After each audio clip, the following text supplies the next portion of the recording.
This is Piers Morgan Uncensored, and this is the interview the entire world has been talking about. Cristiano Ronaldo, one-on-one.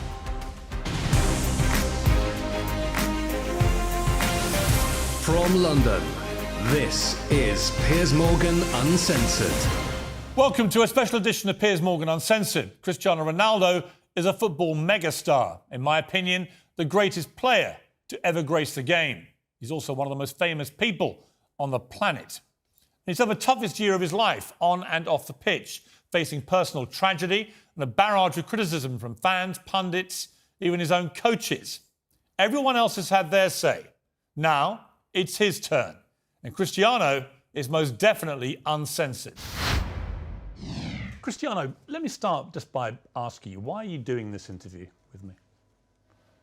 Because I think it's the time to say something, and because I like you. As simple as that. Well, don't say that in public. Well, I like you too, and I appreciate it, because I think that you've had to sustain a lot of criticism this year in particular, probably more than at any stage in your career.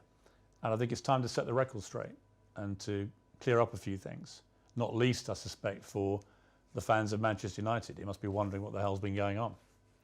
Oh, as I say many times, the fans, I'm always gonna say good about them. They are the most important things in the football. You play for them. They're always in my side. I feel that every time when I walk in the streets, the fans coming to me, and they appreciate what I do for football. And for me, it's the most important in football. The fans, for me, is everything.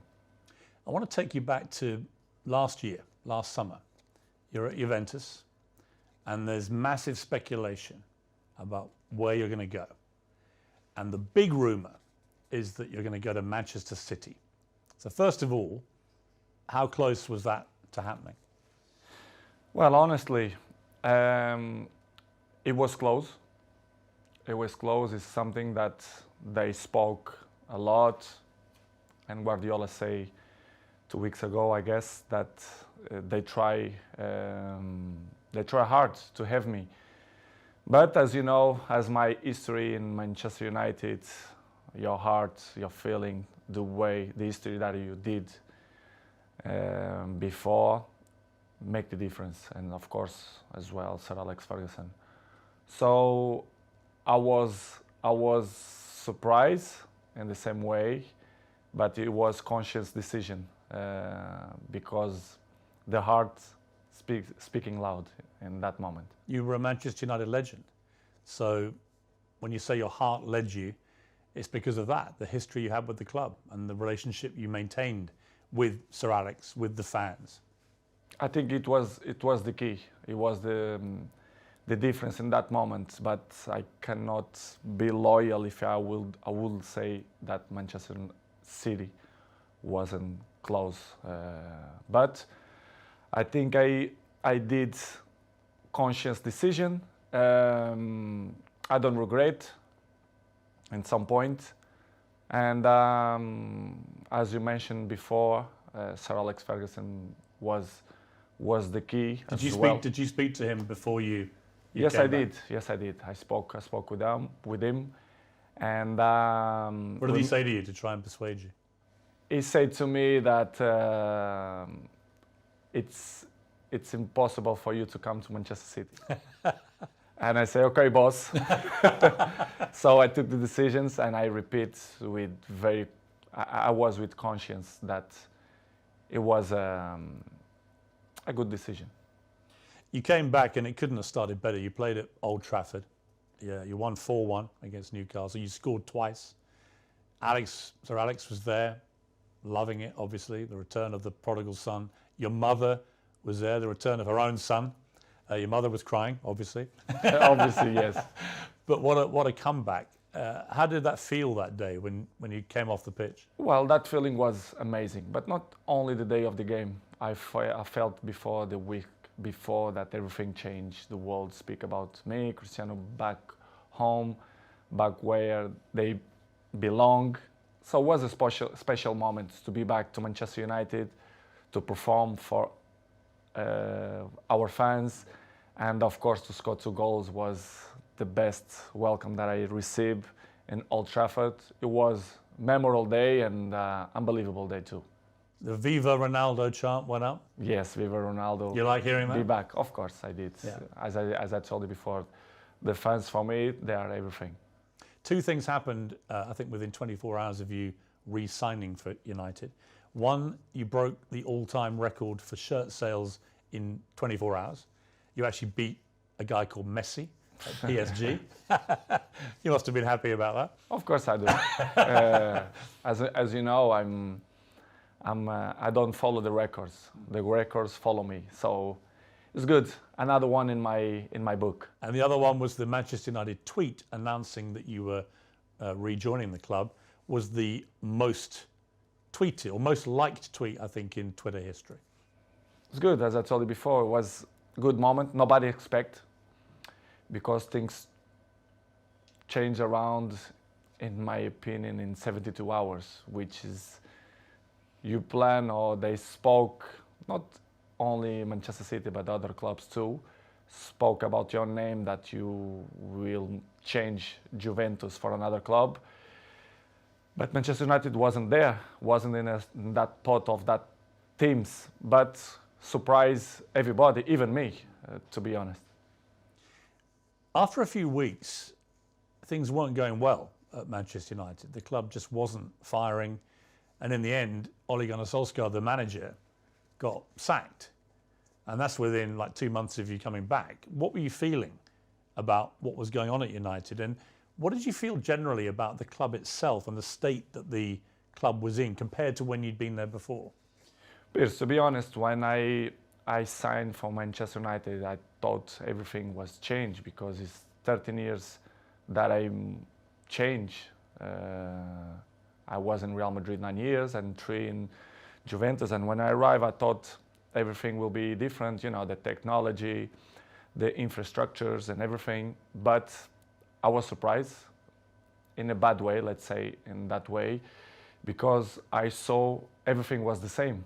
And Manchester, it wasn't in that moment that, as you mentioned, that Ole was sacked.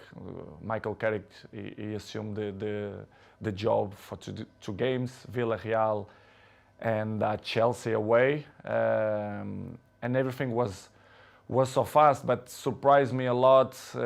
Instability in the club, everything was kind of the same that I It hadn't moved on. No, they stopped on the clock, in my opinion, which is something that surprised me. I didn't expect. And slowly they start to change, even the windows, the new players, and was tough.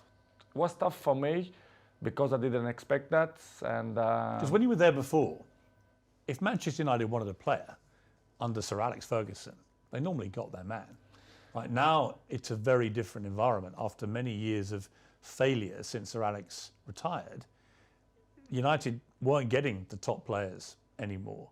So were you surprised by that dynamic changing as well? Because you would have been used before to them, if they wanted top players, they got them. I was surprised. I thought when I signed, that they signed in that year Sancho and Varane plus me, that things will be in the way that Manchester should be. As you mentioned, well, Sir Alex Ferguson left a big gap in the club. Not only Sir Alex Ferguson, but one person that I thought make the difference, David Gill, the president, a very, very good man. And the structure around Sir Alex Ferguson was very important too. I knew that Manchester United wasn't the same, but I don't see that it was so big gap, so big things that go through by the last 10 years. And it was the thing that surprised me more, to be honest. It was little things like even the swimming pool that the players use, the saunas, all these facilities. Nothing had changed since you'd left in 2009. Nothing changed. Surprisingly, not only the pool, the jacuzzi, even the gym.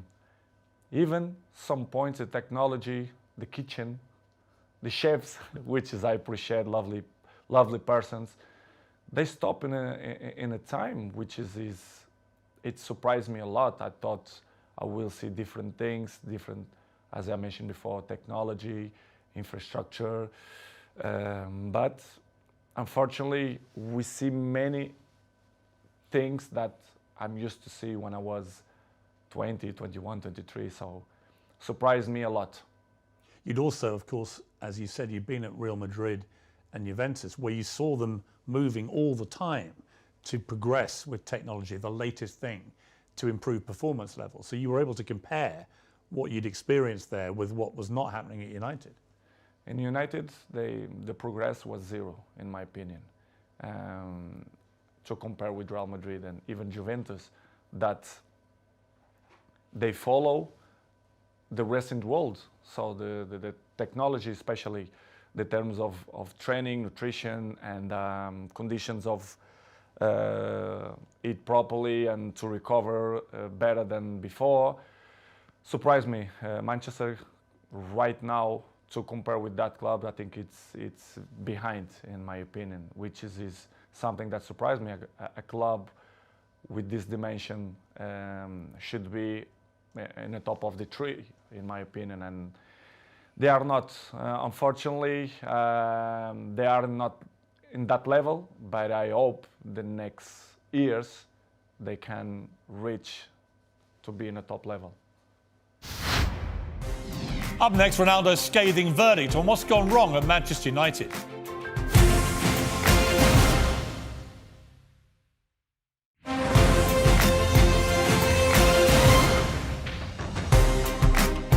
When you look at, United have had some of the best managers in the world follow Sir Alex Ferguson, and they've all been relative failures compared to other stages of their careers. Do you think that partly that's down to the structural element of this, that there just isn't the support that top managers need?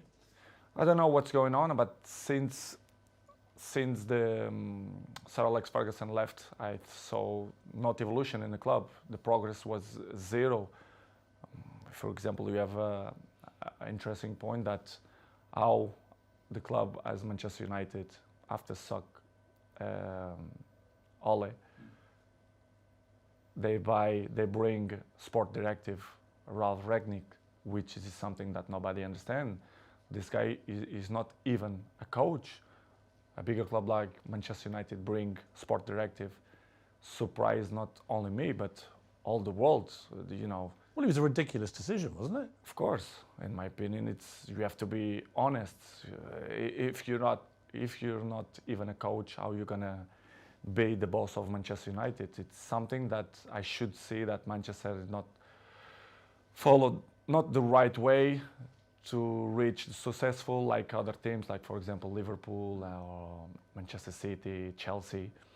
They are one step behind or two because of this kind of mistakes. In my opinion, they should improve and change probably the staff or the people, the directives or presidents. I don't know who is the problem there, but did it show a lack of ambition to you when they replaced Ole Gunnar Solskjaer, who a lot of fans liked, but he obviously wasn't delivering the big titles that United wanted and were used to? But to a point, someone like Ralph Rangnick, I'd never heard of him. And I'm thinking if had you heard of him? No, of course not. You'd never heard of this guy? Nobody, and the people who I speak, nobody knew it. Who is him? So suddenly did you call him the boss? Of course, I respect. We have to call because he assumed the job. Regardless, all the coaches that I had in my career, I call them boss because if they assume the job, we have to call in that way. But in the end, deep inside me, I never saw him as a boss because I saw some points that I never agreed, and he stopped in a time as well. Because if you're not being a coach, the next 5 years, you're gonna lost the identity to be a coach. So surprised me a lot. But in the same way, don't surprise me a lot because if you see the structures, they keep it the same. So the coaches didn't surprise me, but was a tough moment. What was extraordinary was very quickly after Rangnick took over, started briefing journalists that you weren't pressing enough and that maybe it would be a good idea if you moved on from the club. And I'm like, who is this guy? And why is he saying this to the man who's scoring the goals? To be honest, Piers, it's something that I don't understand. It's the new coaches that coming around, they think they find the last Coca-Cola in the desert, which is I don't understand. The football there invents many years. So, but I respect any coach have a different approach, different opinions, different mentality, but kind of some points that you not agree. So I'm always like that in my life. I'm always been beside the best coaches in the world: Zidane, Ancelotti, Mourinho, Fernando Santos, Allegri. So I had kind of some experience because I learned from them. And when you see some coaches that they're coming, that they want to revolution the football, I not agree. I have my opinion. They agree or they disagree, but it's part of the business because in the end of the day, I'm in a club to win. And with my experience, I want to help, like always. And some coaches that don't accept. And, it's part of the job. Did he know what he was doing, Rangnick, or not? At a club like United? No, they don't. They knew the club very well, but they don't know the dimension of the club inside, the history of the club, which is for me surprised me even more, which is when the soccer Ole Solskjaer, you should bring a top manager, not sport director. Did you think it was right to get rid of Solskjaer, or would you have kept him on? Well, it's not. I love Solskjaer. I think he was a top person because what I keep inside my heart, it's the heart of the persons, and Ole for me is a top person. Coach, of course, he wasn't. He didn't look for what he wants. It's hard to assume after Sir Alex Ferguson, but I think he did a good job. For sure, he need more time, but I'm never doubt that he's going to be a good coach in the future. But it was a good experience. I was so pleased to work with him, even a short period. What about the younger players and specifically their mentality? Because it seemed to me, just from what I was reading, that when you were originally at Manchester United as a young 18-year-old, that you had huge respect for the older players, the Keanes and these guys in the dressing room, and you would soak up their experience, their wisdom and so on. Did you get that same respect, do you think, from the younger players? I don't mean that they don't respect the experienced players or the oldest players. I don't think that word is the best one, but they live in a different era. I can see my kid, they have 12 years old. The mentality, they are not the same. They are not suffer that. What's the difference? The anger. I think the anger. I think that they have the things more easily. Everything it's easily. They don't suffer. And I think they don't care. I don't mean only a few in Manchester United, but all the teams, all leagues in the world, the youngers, they are not the same of my generation. But we cannot blame them because it's part of the life, the new generation and the new technologies that avoid, they distract them for another thing. So, but they are not the same. They listen, but this is why we have 2 years. You listen from one side and they go away from another side. So don't surprise me, but in the same way, it's a little bit shame because if they have the best examples in front of your eyes and if they don't at least copy what you did for me, it's kind of weird because I remember when I was 18, 19, 20s, I'm always look to see the best players, Van Nistelrooy, Ferdinand, Roy Keane, and Giggs. This is why I have the successful that I have and longevity, because I take care of my body, my mentality, my head, because I see these guys and I learn from them. When you try and give advice to these younger players, what do you say to them? What do you try and guide them to be like? I think the best advice, I'm not the kind of guys to like to give advices. I prefer to be as example. Yes. Because I'm an example. I'm there every morning. I do the same stuff. I'm probably the first ones to arrive and the last ones to go out. I think the details speak for itself. So, because as I told you before, they listen one thing and in 2 minutes they already forgot and do it whatever they think it's better. This is why I say I like to lead by example. And some ones they follow me, not much, but See, I just find that incredible. That if I was a young footballer and I had Cristiano Ronaldo at my club, that I wouldn't want to spend every second watching him, listening to him, observing the way you go about your business. And yet, from what you're saying, clearly, they're not interested. they don't care. Some ones yes, but most of them no. But for me, it's not surprise me. Don't surprise me because they're not gonna have longevity careers, in my opinion. It's impossible. It's impossible to see, for example, my generation, you see many players, they reach 36, 37, 38 in a high level. I think this generation, you're gonna count by your hands how many gonna reach in that level, because this years of preparation, it helps a lot. Who are the players in the world that you most admire for their mental strength, their attitude? It's difficult question because I'm always can say what I see from my eyes. For example, if you tell me what I see, for example, in Manchester United, I can mention probably Dalot, Diogo Dalot. His example is young, but he's very, very professional. And I'm not doubt that he's gonna have longevity in the football because he's young, he's smart, intelligent, and he's very professional. You have a few ones more, but like him, it's difficult to see. Probably Martinez, Casemiro's 30s, but I will say Dalot. Coming next, Ronaldo opens up on the toughest moment of his life.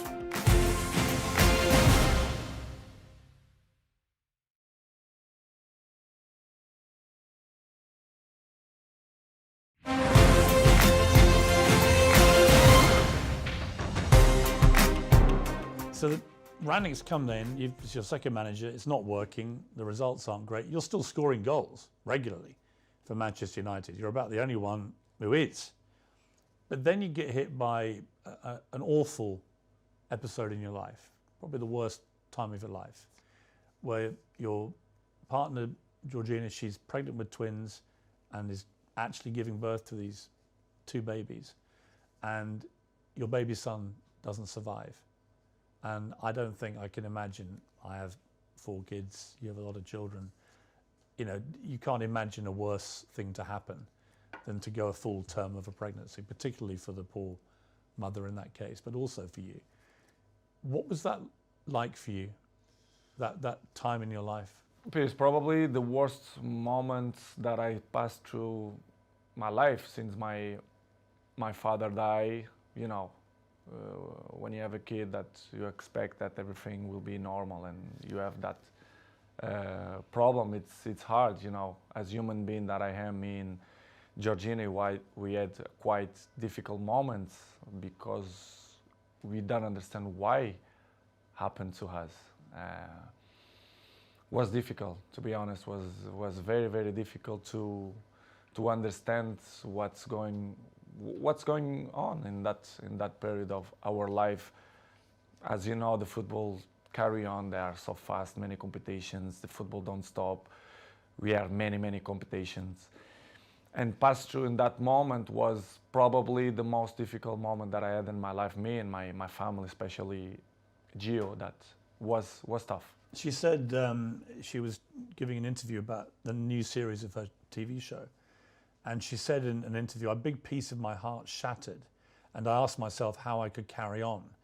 I had the answer nearer than I thought. I looked into the eyes of my children, and there I saw the only way of doing it, being all together. Yeah, I saw too. Yeah, this is why what we did.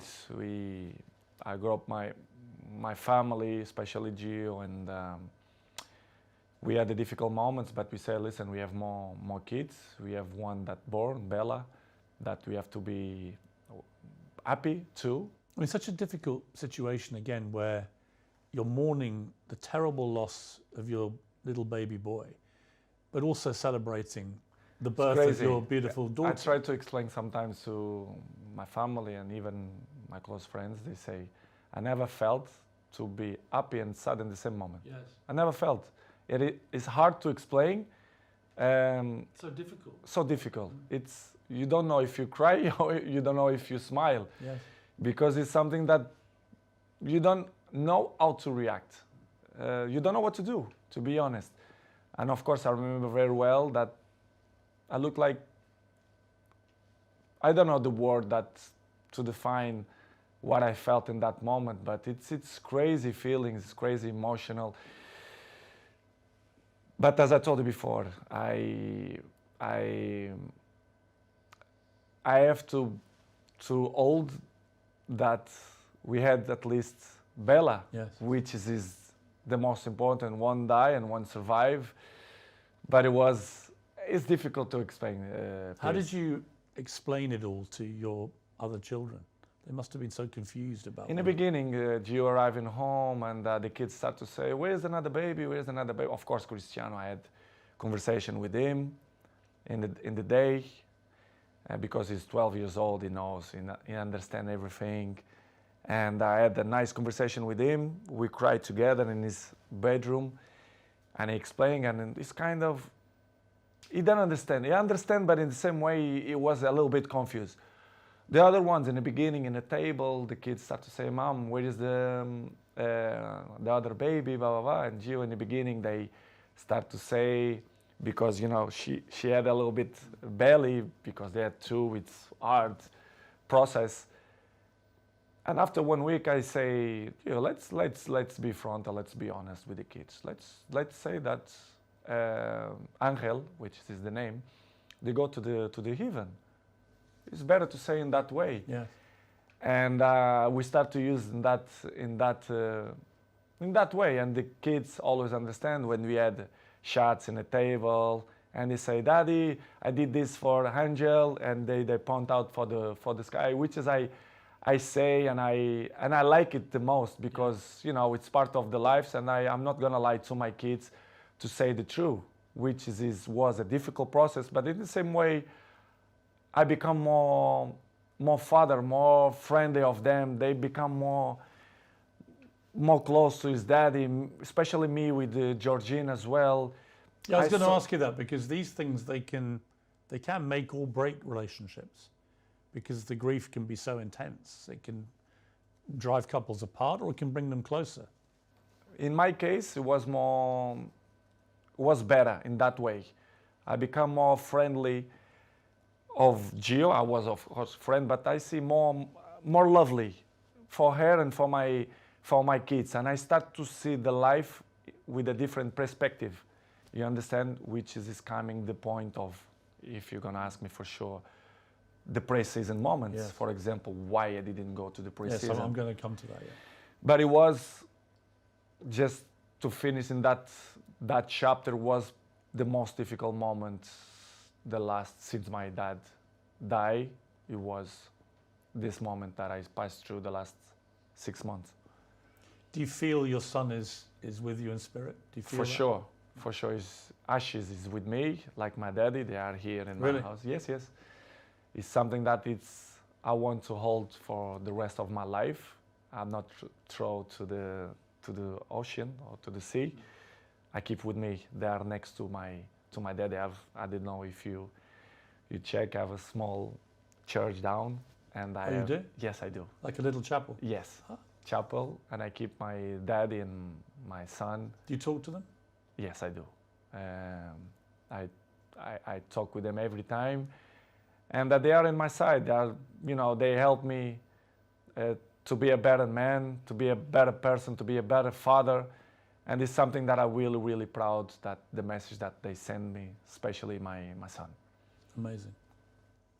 You had an extraordinary reaction from football fans, obviously from Manchester United, but I think you must have been just so surprised by the outpouring of not just support, but Liverpool fans sang on the 7th minute of their next game, "You'll never walk alone." The Kop, the great infamous enemy of Manchester United. What did you feel when you heard that? I never ever expect that. Never. I had the opportunity now to say, all English community, thank you a lot for that kind of that they had with me, not only Liverpool, but all England. I felt I was at Arsenal when you played, and on the 7th minute, the whole crowd I were received applauding you. a letter from the Queen family as well. Really? Yes, I do. Which is his From the Queen herself? Or? family, Yeah. and surprised me a lot. Offering their condolences. Yes, Wow. unbelievable. This is why I say I respect a lot the English community, English people, because they've been very kind with me, and in that difficult moment on my life was spectacular. The way they treat me and my family in that difficult moments. I should say straight to the crowd and thank you to the all English community that helped me in that moment. When the Queen sadly died in September, you posted a very nice tribute to her. Was part of the reason because of what they had Of course, been like with you? of course, they've been so kind of with me, and this is why I did what I did. But it was unbelievable moment. I'm never ever gonna forget that moment. You have a little girl, Bella. She's 6 months old now. Must be a great joy amid all that terrible sadness. Unbelievable. It was another member in the family. They are the shine of the house, and we are so proud. Me, Georgina, and all my kids. They are very, very proud for them. They are spectacular. A beautiful girl, and we are so happy. We are so happy. We are happy fathers. You're going to have more? I'm not thinking now to thinking more kids. I think we done, but we never know. The future only God knows. But right now we want to have a break to enjoy these ones because they are little. Bella 6 and the rest they are 5 and Cristiano 12. We want to enjoy a little bit of these ones. Let's see the future. It's very difficult to play top level football at the best of times. It's a hard business in full public glare of millions of people watching. To have to go back and play after this must have been incredibly hard for you, even with your mental strength. How did you find that? Difficult, very difficult to play after that. But as I always have good support from my family, and Georgina told me, go to play, go enjoy, to do what you like to do. We're gonna help for you to forget a little bit the situation. It was difficult, but in the same point, I think helps for you to, to don't thinking much about that, even to training was good. But as you know, the football going so fast, and trainings, games, even the national team, the things going so fast, you don't even have a time to settle and say what's going on, because the things going so fast. But was good. Georgina helped me a lot to give me that possibility to say. She's a very strong woman. Yes, she did. Georgina. Yes. I mean, really strong. Yes. Just to be your partner is probably not an easy time a lot of the time, with all the attention all the time. But to go through what she's gone through and still get up and be there. We help each other. But she struggled when she was young, which is she look at life with a different eyes. Even she's young, but she suffer. She born in Argentina. She have his issues with his family as well. She live alone. She have interesting life and histories as well. And she helped me a lot. She's very mature for his age. We help each other. Sometimes when I'm a little bit down, she push me up, and I do it to the other side. So we are a nice couple. We help each other. So I'm really pleased that she's on my side. Any movement on the wedding bells, Cristiano? I'm not thinking now about that, but I can see in the future. I think she deserves, but it's something that not coming now in my plans, but in the future, yes, I want. Coming next, Wayne Rooney, Gary Neville. Ronaldo's got a message for both of you.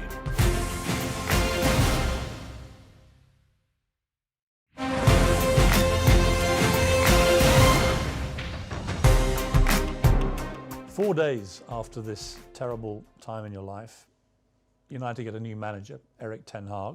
Did you know much about him? A little bit through Ajax, the job that he did for Ajax.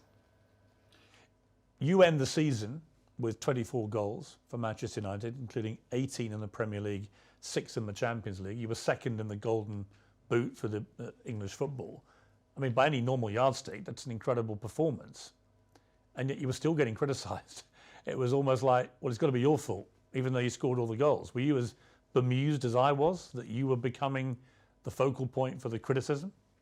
I think it's easy to point out when you want to cover other things, to point out Cristiano Ronaldo. It's easy. Everyone knows that press, they wanna put me in the first page because they know they will sell more, the interesting will be different.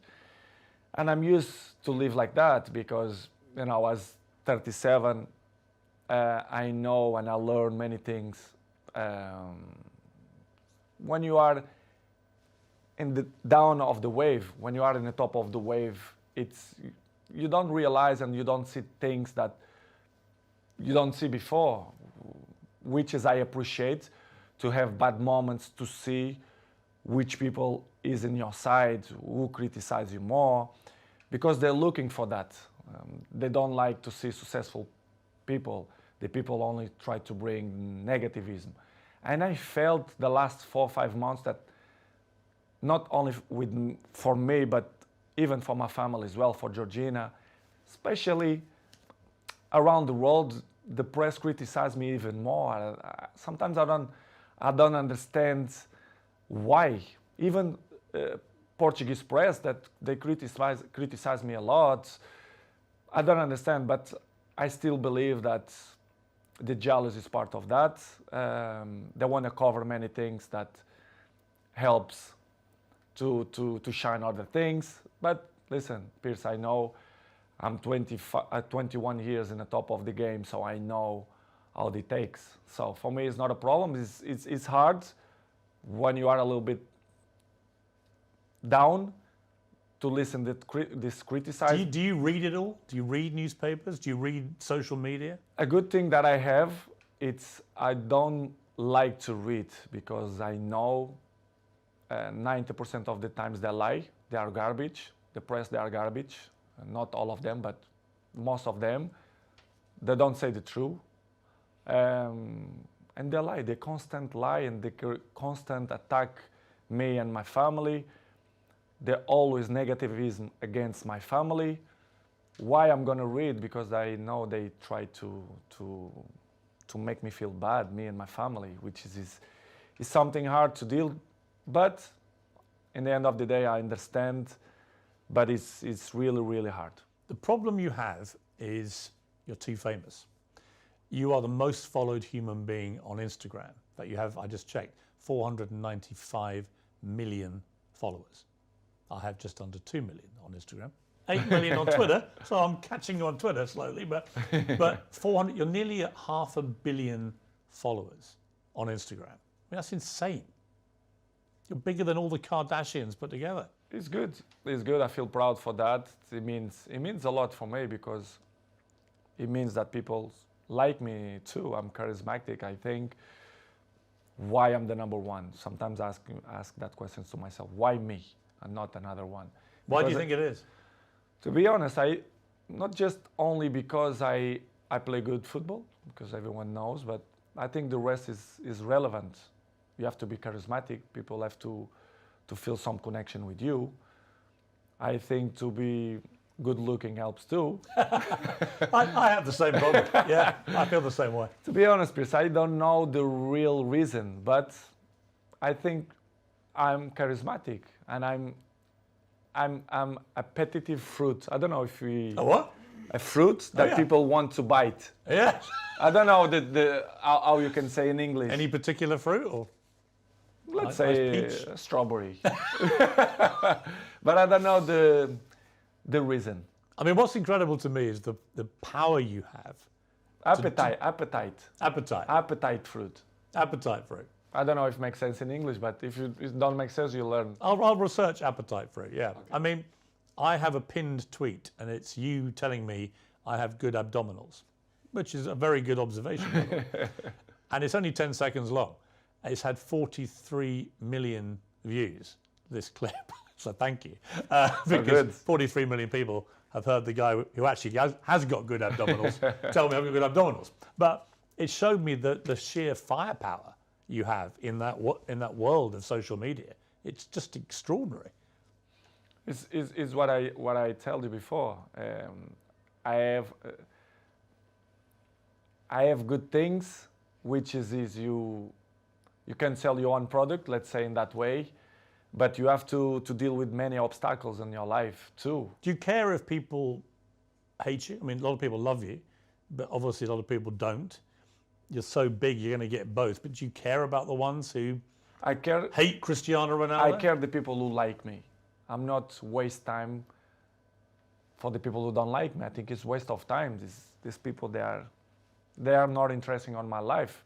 I like to be around the people who love me. I don't waste my time to see the criticize of people who is next to me, ex-players, for example.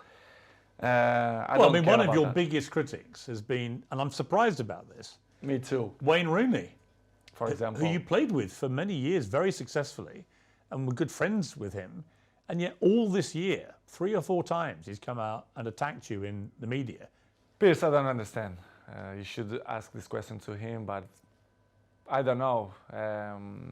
I don't know why he criticized me so bad, or I don't believe that he's jealous of me. He says your behaviour is unacceptable. United should sell you. Blah blah blah blah blah. I mean, it's Wayne Rooney. It surprised me. It was 1 year ago or 6 months ago here in my house. He pick up his kids here and invite Cristiano to go to his house to play football. I really don't understand people like that, or if they wanna be in the cover of the paper, of the news, or they want a new jobs or whatever. Is it jealousy as well, perhaps, that you're still playing and still in the Man United? Probably, because he finished his career with 30s. So I'm still playing high level. I'm not gonna say that I'm looking better than him, which is true, but that is inarguable. I mean, there's no contest. It's hard to listen that kind of criticize and negative about people who play with you. For example, Gary Neville as well. Yeah, I mean, Gary Neville, you blanked him the other day on the pitch, and he looked quite upset, actually, because he obviously likes being your friend, but he's been pretty critical of you as well. People can have his own opinion, but they don't really know what's going on, for example, inside the training ground and Carrington area, or even my life. They should listen not only one point of view, they have to listen my point of view as well, because it's easy to criticize, but if you don't know the old story, it's easy, But it's, Piers, as I say before, it's part of... Are they still friends of yours, or do you have a line where... They are not my friends. They are colleagues. We play together. They're not coming... We not have a dinner together, for example. But as I told you, Piers, before, it's part of my journey. They keep criticize me, negativism every time. So I continue my trip, and I have to catch up the people who like me. Some of your ex-colleagues have been incredibly supportive. Rio Ferdinand has always got your back. Roy Keane always has your back. Whatever happens, he's always supported you and has continued to do so. Does that mean a lot to you? It means a lot, because I was in the dressing room with them. They are part of my journey in football as well. As I mentioned many times, Roy Keane for me was my best captain ever. Rio Ferdinand helped me a lot. He was my neighbor, I was his neighbor. So very, very good guys. Not just because they speak good about me, but they was there in the dressing room. They are football players. They know how players thinking and the behaves, etc. And to listen ex colleagues or teammates to criticize you and they always see one point of view. Do you For feel me, do you feel a bit betrayed when they do that? Yes, Because I do. because you played together. It's easy to criticize. I don't know if they have a job in television that they must criticize to be more famous. I really don't understand. Do you but think they use your name a bit to get I attention? think they take advantage of that because they are not stupid. And I really understand, and I have to carry on with my life with criticize or when the people speak good about you. But it's hard when you see people who was in the dressing room with you criticize you in that way. It must hurt It's you. not good. Yeah. Yes, I did, but A bit. not hard. I'm not gonna be more slim. I'm not gonna sleep bad because of the criticize. But it's not good to listen that. Disappointing. A little bit, yes, disappointing.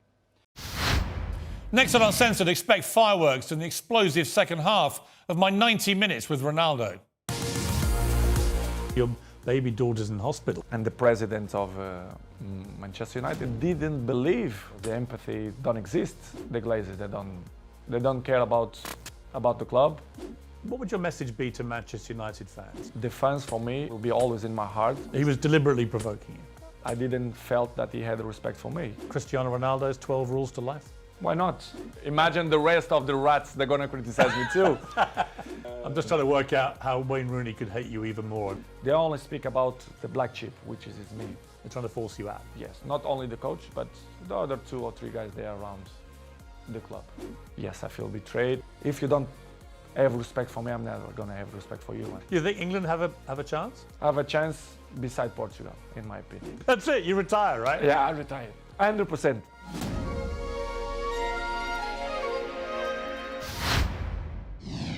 You won't want to miss it. And whatever you're up to, keep it uncensored.